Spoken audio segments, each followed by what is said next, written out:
ওই দেশের যে রাজা তৎকালীন সময়ে, এটা কেন্দ্রবিল্লু গ্রাম সম্ভবত, তো ওখানে সেই রাজকন্যা মারা গেল।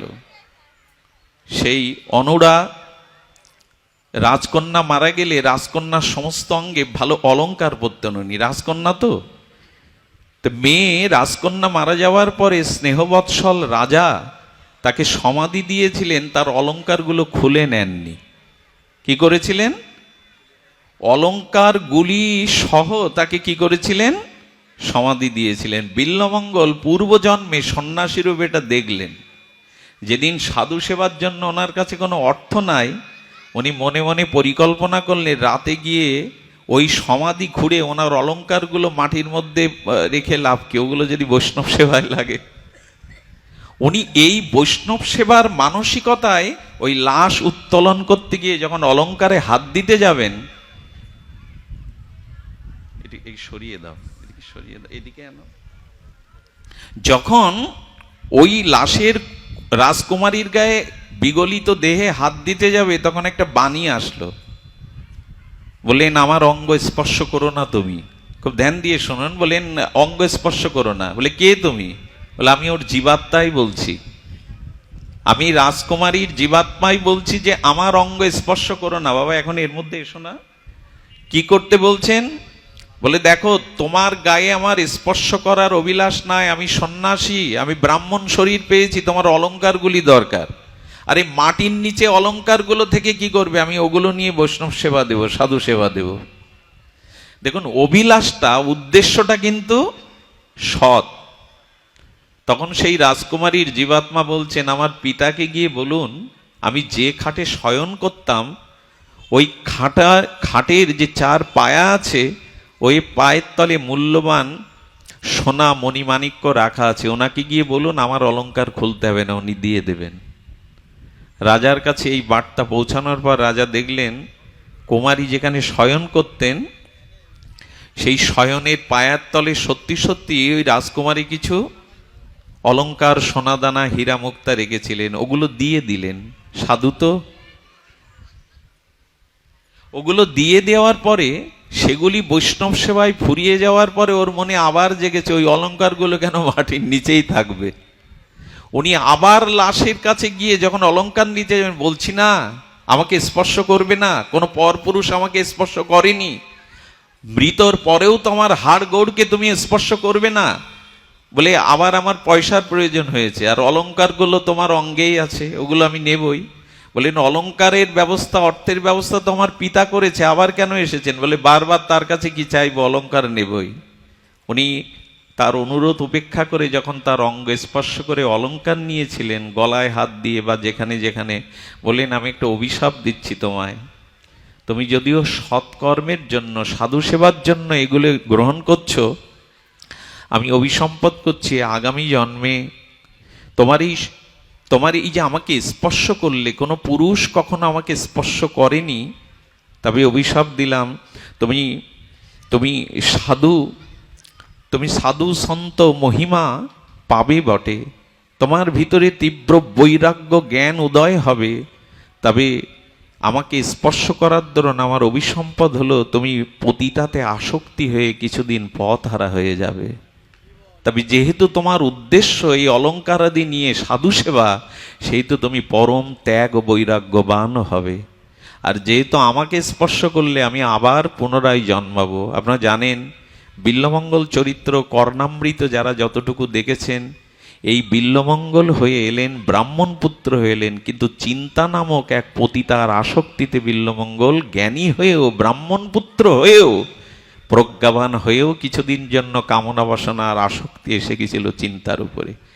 এই সেই কুমারী, তিনি চিন্তা হয়ে এসেছিলেন, আর ওই সন্ন্যাসী বিল্বমঙ্গল হয়ে এসেছিলেন।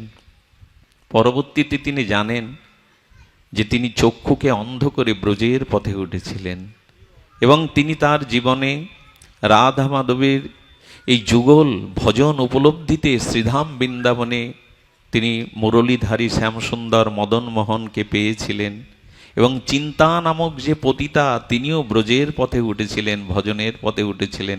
এই ঘটনাটা এই কারণে বলা, ওদের সরিয়ে দিন।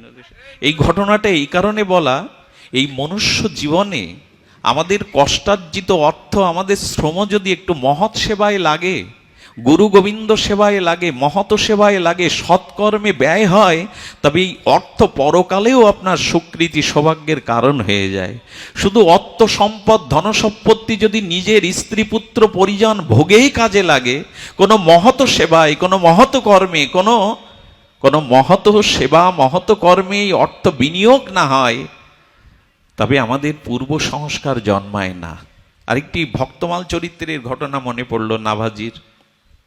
এখানে আপনারা জানেন করলি বলে রাজস্থানের একটি রাজ্য আছে, নাম কি বললাম? করলি। এখানে আমাদের বৃন্দাবনের বিখ্যাত বিগ্রহ মদন মোহন এখনো আছেন, সনাতন গোস্বামী পাদের সেবিত বিগ্রহ মদন মোহন। আপনারা জানেন সেই মোগলদের যখন বৃন্দাবনে মন্দির ভাঙা হচ্ছে, গোবিন্দজির মন্দির ভেঙে দিয়েছিল। গোবিন্দজির মন্দির এখনো বৃন্দাবনে যে সাক্ষী আছে, বিনা সিমেন্টে কিভাবে এমন একটা 7 তলা মন্দির তৈরি করা যায়, ঔরঙ্গজেব 3 তলা পর্যন্ত ভাঙতে পেরেছিলেন, তারপর আর ভাঙতে পারেননি। সেই ইতিহাস অন্য এখনো যেটুকু সাক্ষ্য দিচ্ছে সেটুকু অপূর্ব নিদর্শন গোবিন্দজির মন্দিরে। তো মদন মোহন করলিতে চলে গিয়েছিলেন। আর তৎকালীন সময়ে, বহু পূর্বের কথা, তৎকালীন সময়ে সেখানে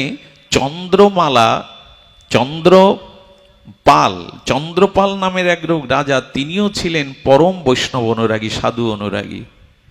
এবং ওনার নির্দেশ কি ছিল জানেন? 2 কিলোমিটারের মধ্যে সেনাদের রেখে দিতেন। অন্যান্য রাজ্যে সেনাদের রাখতে হয় কি জন্য? বহিঃশত্রুর আক্রমণ থেকে যাতে বন্দুক রাইফেল নিয়ে পাহারা দেয়। আর উনি কি দিয়েছেন জানেন? উনি সুগন্ধ, চন্দন এইসব রাখতে বলতেন। যদি পথে কোনো শুদ্ধ সাধু সন্ন্যাসী পাও, যদি শুদ্ধ কোনো ভক্তকে পাও, তোমরা রাজগৃহে ডেকে আনবে। আর রাজগৃহে আনার পরে রাজা নিজেই তাদের সৎ সংস্কার করতেন, চরণ বিধৌত করতেন, মালা চন্দন দিতেন, তাদের সেবাদি নিজে হাতে সেবা করতেন। অর্থাৎ এক কথায় সাধু অনুরাগ, সন্ন্যাসী অনুরাগ, বৈষ্ণব অনুরাগ হৃদয়ে প্রবল ছিল তার। এই করে যত সাধু পান, চিন্তা করা যায়, রাজের সেনা রেখে দেয় রাজ ক্ষমতা বা বহিঃশত্রুর আক্রমণের জন্য, আর উনি সেনার সাথে সাথে আরো কিছু সেনা রেখে দিয়েছেন সাধুগুরু বৈষ্ণব পেলে, সন্ন্যাসী পেলে যাতে রাজ দরবারে আনা হয়। চন্দ্রপাল, ভক্তমাল চরিত্রটা দেখে নেবেন, চোখ বুলিয়ে নেবেন, বড় অভূতপূর্ব লাগে যে সাধু সেবা, গুরু সেবার মহিমা কি। যতদিন কোনো মহতের সেবা নিজ দ্বারা না হচ্ছে, ততদিন রিপু সংযম হবে না, আত্মজ্ঞান হবে না। আমরা সেবা নিতে শিখেছি অনেকেই, সেবা দিতে শিখিনি। মহৎ সেবার দ্বারাই কেবল আমাদের শুদ্ধ জ্ঞান হয়, ভক্তি হয়। তো চন্দ্রপাল রাজা কি করেছেন? ওই করতে করতে তিনি যারাই আসেন তাদেরকে ওইভাবে সেবা দেন, প্রণাম স্তুতি করেন, আহারাদি প্রদান করে তাকে উপহারাদি দিয়ে প্রসন্ন চিত্তে তাকে বিদায় দেন। পাশের এক রাজ্যের রাজা এটা কটাক্ষ করে। আর এই রাজা হয়ে লোকের পা ধোয়, মালা চন্দন পরায়, সেবা করে, আবার সেনাদের রেখে দিয়েছে ধরে ধরে নিয়ে যাওয়ার। তো তিনি হঠাৎ করে বলছেন একজন দুষ্টু লোককে, চালাক লোককে, কূটবুদ্ধি সম্পন্ন লোককে ডেকে বলেন, এই তুমি একটু তিলকমালা নিয়ে যাও তো এই রাজ্যে, দেখি কি করে তোমায়, যাও, আমি একটু পরীক্ষা করব। তো উনি তিলকমালা বাইরের কপটভাবে নিয়েছেন, দুষ্টু বুদ্ধিতে নিয়েছেন। ওনাকে যখন নিয়ে যাওয়া হয়েছে, তখন রাজার সামনে গেলে দেখুন, এরা বোকা না, যারা সেবা করে, সাধুসঙ্গ করে, সরল হতে পারে, কিন্তু এরা বোকা না। দেখেই বুঝে ফেলেছেন ইনি কপট বেশ ধারণ করে এসেছেন, কিন্তু উনি ওনার কর্তব্য পালন করছেন। চরণ ধৌত করলেন, তাকে উপযুক্ত সেবা দিয়ে দিলেন। আর উনি যখন তাদের প্রণামী দিতেন, তখন রাজকোষের অর্থ সামনে রাখতেন, কৃপা করে আপনি এর থেকে গ্রহণ করুন। তো অনেকেই তো ওভাবে নিত না, কিন্তু যেই বলেছে ও বেশি বেশি তুলে নিয়েছে, কারণ ওর উদ্দেশ্য তো ওকে পরীক্ষা করতে আসা, রাজা পাঠিয়েছেন। অনেকগুলো অর্থ বৃত্ত এইগুলো নিয়ে যখন পড়েছেন, যাওয়ার সময় বলছেন, আমি নিজে একটা উপহার কাউকে এভাবে দেইনি, আপনাকে দিচ্ছে, এটা নিয়ে যান, আপনার রাজাকে, যিনি আপনাকে পাঠিয়েছেন তাকে দিবেন। তো কি করেছেন, একটা ফুটো কড়ি একটা কাপড়ে বেঁধে ওনার কাছে দিয়েছেন, যেটা আপনাকে পাঠিয়েছেন ওনার কাছে দিবেন। ফুটো কড়িটা দেখে বলছেন, এটা কেন তোমাকে অর্থ নিতে দিল, আমাকে এটা দিতে বলল কেন?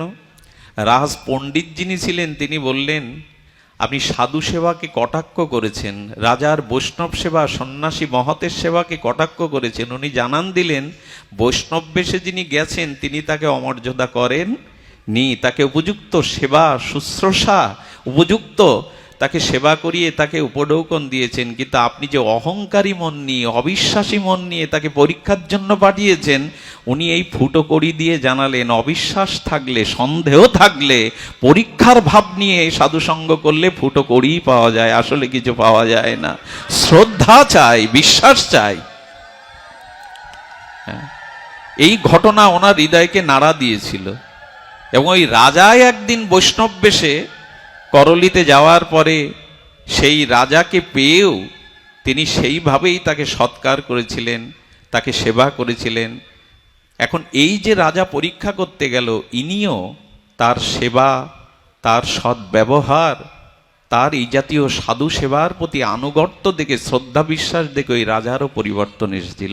আমার বলবার উদ্দেশ্য একটাই, সেটি হলো বৈষ্ণব সেবা, সাধু সেবা, মহত সেবা, গুরু সেবা নিজে হাতে না করলে প্রকৃত অর্থে চিত্ত শুদ্ধি হয় না, ইন্দ্রিয় সংযত হয় না। এই জন্য